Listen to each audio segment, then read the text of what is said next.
The gentleman sitting here in the center, after hundreds of years calling him the sun god, well, we find that it's not even the sun at all. It's actually the guide of the earth. It's called Tlaloticutli, guide of the earth. His tongue sticking out is not so that he can eat your blood, and be fed with human hearts, as the official history goes. As it's said every single day in the museum in Mexico City, every single day, hundreds of times, over and over and over again, to hundreds and even thousands of students that come in there every week. Look at the sun god who's going to eat your blood. Look at the sun god who's going to eat your blood. Tell that to a 2-year-old, I mean a 4-year-old, 5-year-old, 6-year-old, or 40-year-old, 60-year-old, or 80-year-old man. Because it comes in every language of the world. They have every instrument so everybody can hear it in Italian, in French, in Japanese. The sun god is going to eat your blood. That's not cool. We call the sun Totatzin Tonati Tonateo, our beloved Father Son who gives light and works like a good father and carries the creating energy of life. Because we know that's our Father. Our Father, why? Because He shines on everything and everybody the same. And we know that this is our Mother, Totlazo Tlanansin Anahuac, our beloved, respectable Mother Earth. Why? Because she gives us food, clothing, and shelter. Always. To who? To everybody and to everything. So it's just that simple. Father, Son, Mother Earth, brothers and sisters. And that's why we used to call him the Sun God on a daily basis. So there's a problem here. Another thing too. I like to say this part, it's not an Aztec thing, it's not a Mexican thing, it's not an Indian thing.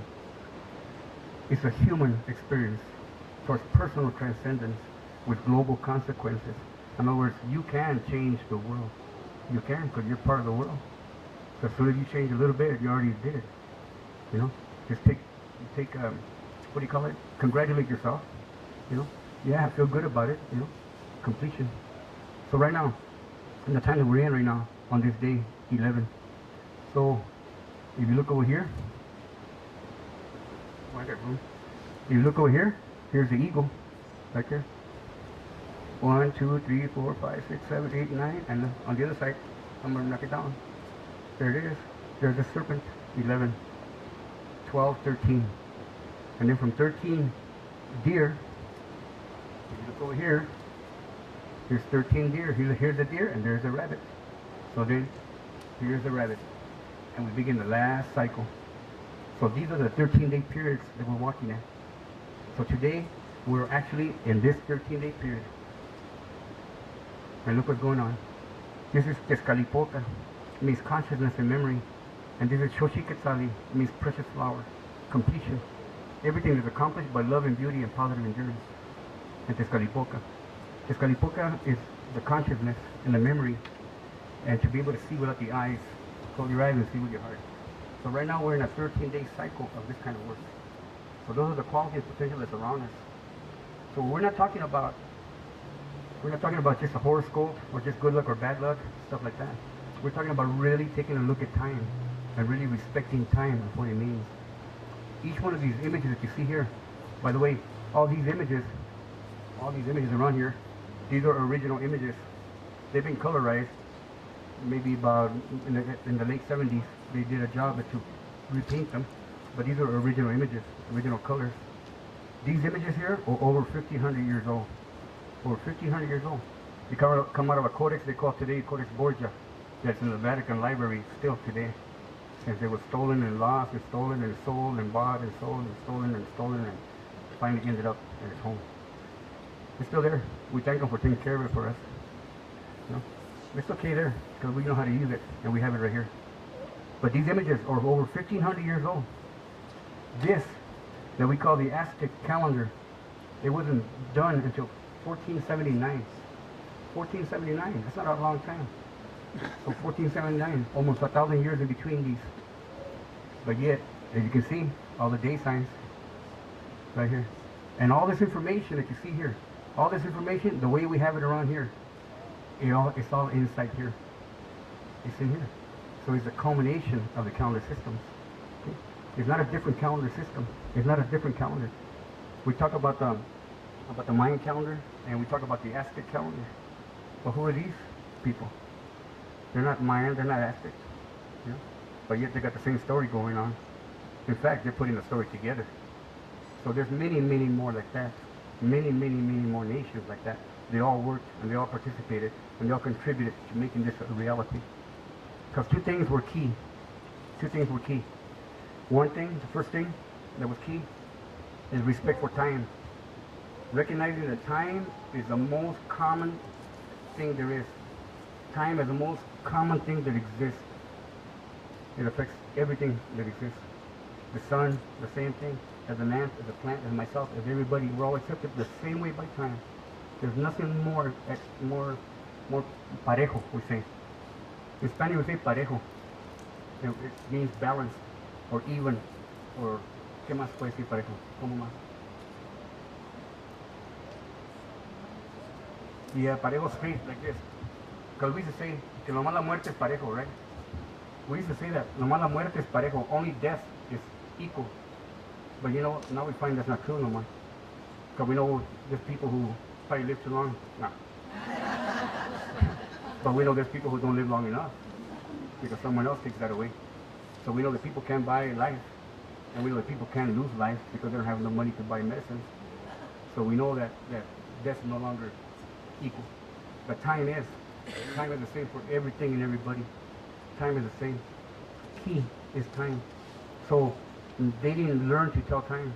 They learned to ask time. Hey time, what's up? What's going on? Just that simple. And we need to do the same thing. What's up? That's got to be our first. What's up? It's got to be our first words. You know, what's up? And then we can work from there.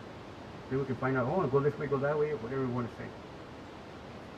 I have a son who tells me. He told me. He says, "Why don't you ever ask me what's up?" I said, "What do you mean? I'm always asking you what's up." I said, "No, you're not." I go, "Yes, I always talk to you. I always ask you what's up." You know, he goes, "No, you don't. You tell me what's up." And what's down and right and sideways and upside down. I go home, that's true. And then I said, "So what's up?"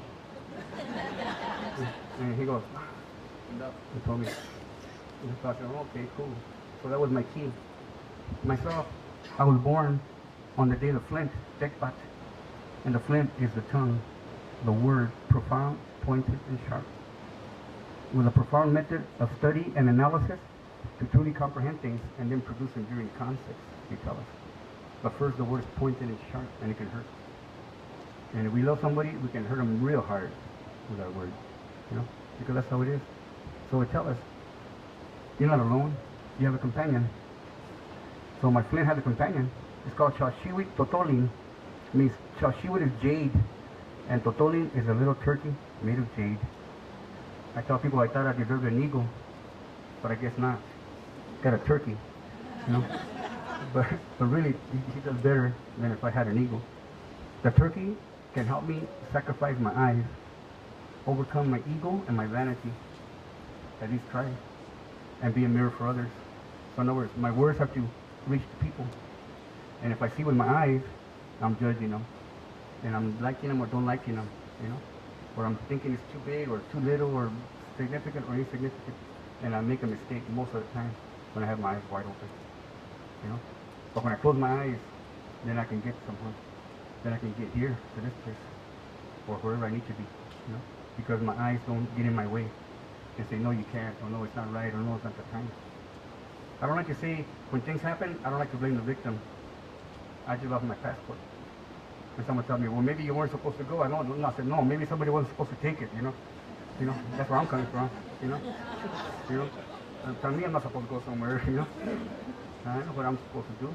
But the thing is, not so much that I rule, but I say, okay, well, since I can't go that way, what do I do now? Let me go this way.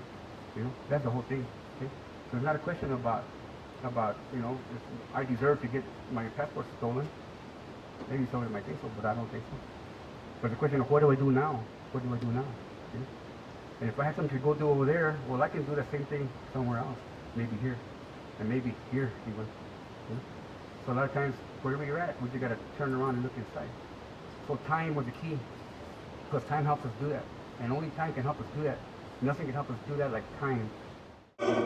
For more information on the next Star Knowledge Conference, call Alan at 818-661-7437 or go to starknowledgeconference.com.